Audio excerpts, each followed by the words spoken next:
កាន់វាទៅបងចាញ់ហ្នឹងកាន់វា ចប់នៅណា នោះស្ងៀម ចង់ធ្វើអីខ្ញុំណា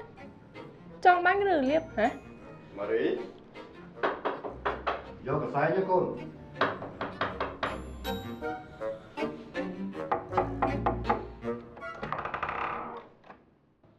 នេះកសែង អរគុណប៉ាទីទៀតខ្ញុំចុះទៅឡើយណាប៉ាខ្ញុំ កុំគិតចឹងណាខ្ញុំត្រូវគេដេញមកហើយណាហើយបងប្រាប់គេធ្វើអីតោះទៅវិញ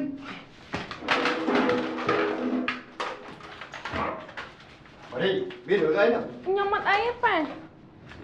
ពួកឯងជានរណាហេតុអីបានជានៅលើផ្ទះរបស់យើងហ៎ តាមកាប់ពិតទៅពួកខ្ញុំគ្រាន់តែហើយពួកខ្ញុំមិនមែនចោលពួកអត់មានបានលួចអីទេណា មកពីផ្ទះយើងនឹងវាថ្មីគ្មានស្អីឲ្យឯងលួចមែនទេ មិនមែនមករឿងហ្នឹងបានខ្ញុំមកហ្នឹងទេពួកខ្ញុំជាមនុស្សល្អឯងរឿងនេះពួកយកច្រឡំហើយ ពីរនាក់ឯងទៅអាយុប្រហែលហើយ ខ្ញុំឆ្នាំរោងអាយុ24ហើយប្អូនខ្ញុំ8 10ឆ្នាំហ្នឹងហើយ អញ្ចឹងពីរនាក់ឯងនេះជាក្មេងដែលរស់នៅក្នុងស្រុកភូមិហ្នឹងហ៎ បាទខ្ញុំនៅនេះបងប្រាប់គាត់អីគេខ្លះមិញបងឲ្យប្រាប់គាត់ចឹងរត់មិនរួចកុំប្រាប់គាត់ពួកខ្ញុំមិនមែននៅភូមិហ្នឹងទេតាមកាត់ពិតខ្ញុំមកភូមិឆ្ងាយគាត់តែដើរកាត់ភូមិហ្នឹងដល់តែពេល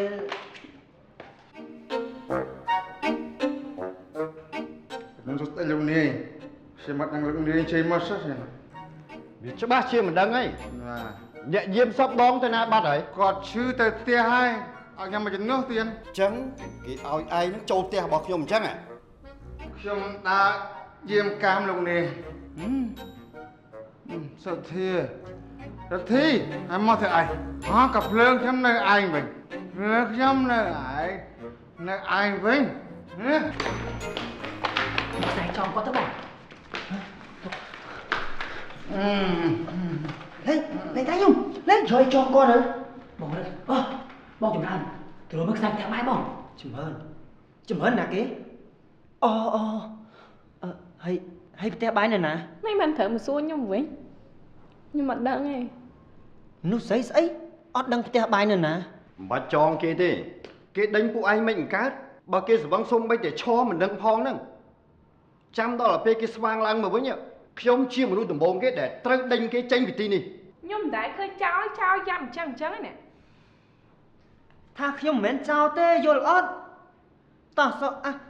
វិចិត្រទៅវិញ អូព្រះហើយព្រះពីរនាក់ឯងនៅជជែកគ្នាសិនទៅខ្ញុំត្រូវការទៅរកអីញ៉ាំបន្តិច យើងនៅយូរអត់បានទេណា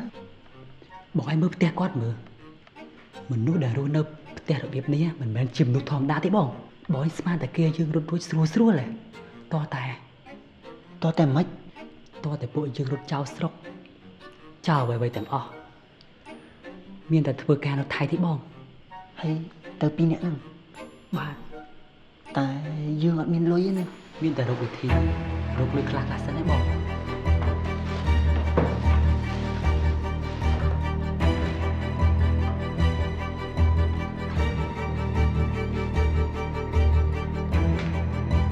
កាមេរ៉ាទូរស័ព្ទនឹងស្អីគេនោះដាក់ចូលក្នុងតាមកពូ ឯងបង្ករឿងកាន់តែធំណាដឹងដែរអត់ ដាក់ទូរស័ព្ទចូលកតាមកពូ កូនដឹងថាប៉ាធ្វើនេះមានន័យយ៉ាងណានេះហើយគឺជាលទ្ធផលដែលក្មេងមិនស្ដាប់បង្គាប់ឪពុកម្ដាយ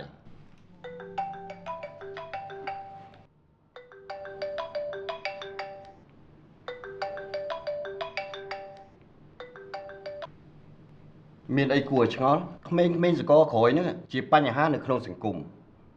បើគេចង់បានអ្វីមួយគេមិនចេះខំប្រឹងប្រែងនៅខ្លួនឯងទេដឹងតែពីលួចគេល្មមដឹងខ្លួនហើយថាការរស់នៅហ្នឹងវាមិនមែនងាយស្រួលដូចជាកូនឯងគិតធ្វើដូចសពថ្ងៃនោះទេ ដាក់ចូលមាត់ញ៉ាំអស់ហើយកុំខ្ជាក់ កាមេរ៉ាទូរស័ព្ទលឿន ខំប្រឹងរៀនខំប្រឹងធ្វើការរៀនស្ដាប់រៀនត្រាប់តាមមនុស្សចាស់ដែលគេមានបទពិសោធន៍ក្នុងជីវិតច្រើនជាង ឃើញថាមិនមែនចោលណាហ៎ ខ្ញុំមិនមែនចោលទេហើយក៏អត់ដែរចោលដែរចង់ប្រាប់ថាពួកយើងទាំងពីរអត់ចង់ធ្វើអញ្ចឹងទេ បើឯងនៅតែដើរលួចគេអញ្ចឹងគង់តែមានថ្ងៃចូលទ្រង់សារការទេពីរនាក់ឯងកំពុងតែបំផ្លាញអនាគតរបស់ខ្លួនឯងហើយ ជួយថតខ្ញុំតិចណា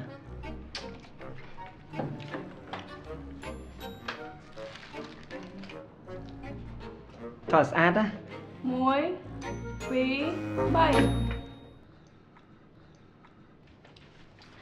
ហើយបងឯងធ្វើស្អីហ្នឹងមិនចង់ទុកដានឲ្យគេស្គាល់ហ៎ នេះអូឲ្យខ្ញុំសុំ memory card វិញមកណា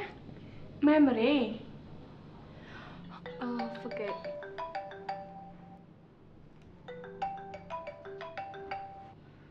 គាត់នឹងថាខ្ញុំមកហ្នឹងបើខ្ញុំអត់ទទួលទេគាត់ប្រកាសជាឆ្ងល់ឯងថាខ្ញុំមានបញ្ហាអីគេ លើកទៅតែកុំប្រាប់គាត់ថាមានបញ្ហាអីណាយល់អត់ ចា Jake? Wait, listen to me carefully. You need to call the police to come to my house in the province. Yes, the one I told you about. There are burglars here holding us. We're inside. Yes, fine. The police will know what to do. Do it immediately. Yes, sweetheart, that would be great. Just the two of us for this weekend? I can't imagine. Gotta go. Okay, goodbye. បងឯងនិយាយគេមិញ ខ្ញុំនិយាយតាមយើងប្រាប់ខ្ញុំណា ក្មេងប្រុសដែលជិះម៉ូតូធំហ្នឹងមែនទេ បែរតាមណានខ្ញុំ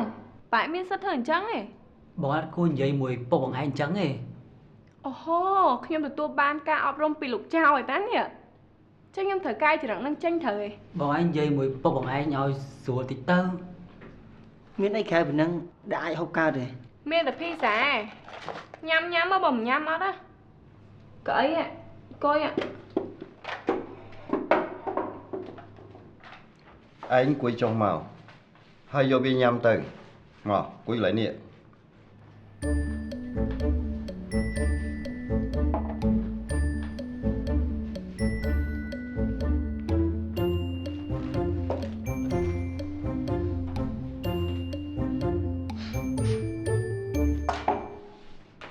ហើយនោះមកពូហើយមក អើគេប៉ា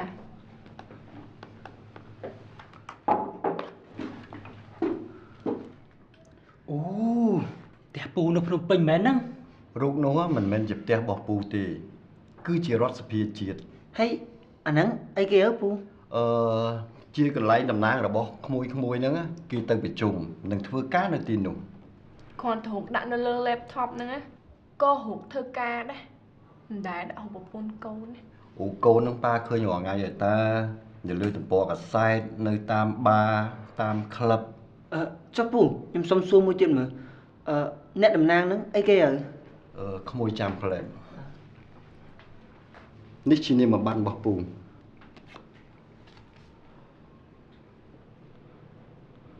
គេបង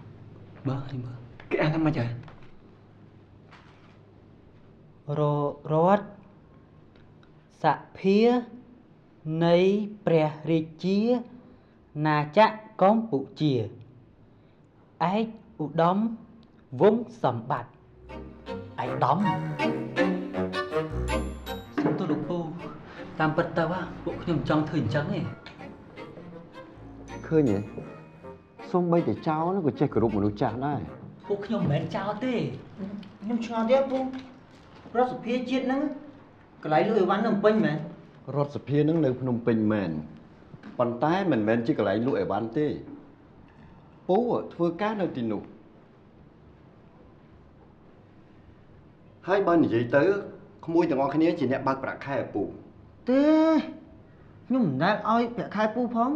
វាជាការពិតក្មួយមិនបានបង់ពន្ធដោយផ្ទាល់មែនប៉ុន្តែក្មួយបានបង់ពន្ធជូនរដ្ឋ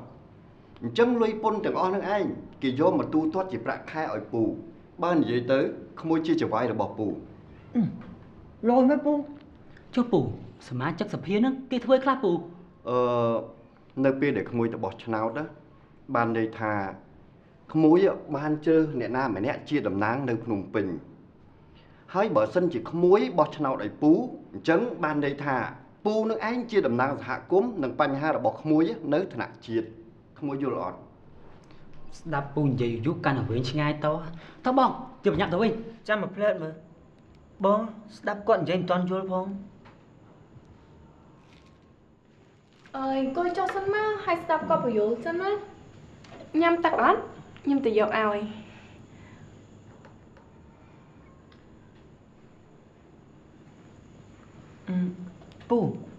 ពូនិយាយម្ដងទៀតមើលខ្ញុំដកដលសោះនេះ ចាំខ្ញុំជាអ្នកប្រាប់បងឯងវិញពួកយើងជាអ្នកឲ្យប្រាក់ខែគាត់ឲ្យគាត់ទៅធ្វើការនៅភ្នំពេញហើយគាត់ទៅប្រាប់អ្នកភ្នំពេញថាខែយើងនេះវាយ៉ាងម៉េចយល់នៅបងមកជឿបញ្ញាប់ទៅ ហេឈប់សិនមើល ចឹងមែនអត់ប៉ា វាមិនមែនអញ្ចឹងទេការងារនឹងវាស្មុគស្មាញណាស់ពួកតំណាងរាស្ត្រនៅភ្នំពេញមានការងារធ្វើមិនចេះតិចទេហើយពួកយើងនឹងបង្កើតច្បាប់ពិភាក្សាគ្នាអំពីរឿងថ្នាក់ជាតិសំខាន់នៅក្នុងសភា ខ្ញុំស្មានតែពូជាតំណាងពួកខ្ញុំ ត្រូវហើយតើប៉ុន្តែវាសាំញ៉ាំវាពិបាកនឹងយល់ណាស់ អូខ្ញុំយល់ហើយពូ ពេលពួកយើងធ្វើការនៅភ្នំពេញពួកយើងនិយាយក្នុងនាមជាអ្នកតំណាងឲ្យអ្នកភូមិនិងសហគមន៍ទូទាំងប្រទេស ប៉ុន្តែពីមុនមកពួកខ្ញុំមិនដែលឃើញពូសោះអញ្ចឹង ពូរវល់ធ្វើការនៅភ្នំពេញនៅក្នុងរដ្ឋសភា ហើយចុះពូមិនដឹងថាអ្នកភូមិខ្ញុំគិតអីហើយ ចិត្តដល់រឿងល្អមើលអី បើមិនជួយជោគជួយចែវទេកុំយកជើងរាទឹកម៉ារីឥឡូវនេះចេះវិញមានការងារខ្លះណាវាពិបាកយល់ណាស់មិនដឹងបញ្យល់គេយ៉ាងម៉េចដើម្បីឲ្យគេយល់ទេ ពូនិយាយដែលបាក់យល់មកបងបញ្ញាប់ទៅវិញ ខ្ញុំអត់រំពឹងថា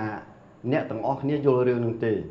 ប៉ុន្តែនៅពេលដែលអ្នកភូមិមានបញ្ហាធំគេតែងតែឲ្យខ្ញុំនឹងទៅនិយាយជំនួសពួកគេឥឡូវចេះវិញ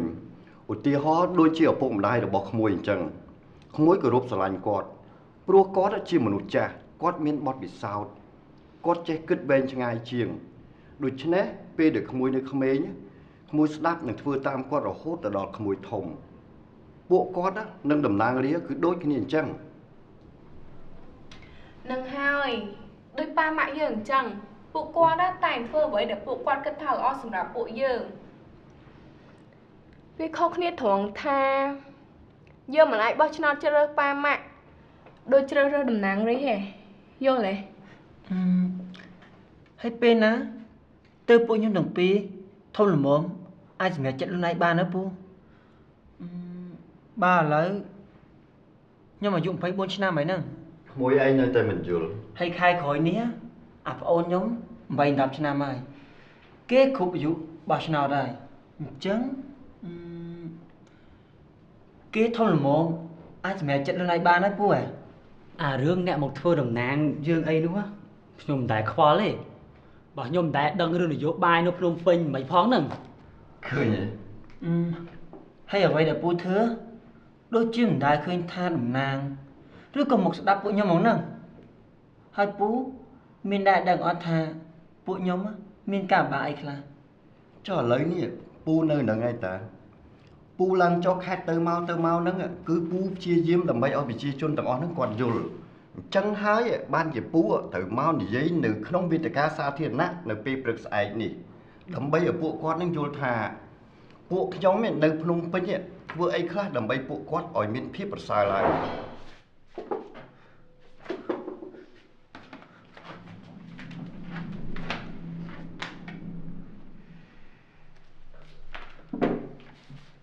មែនទាំងអស់គ្នាតែដឹងហើយពូ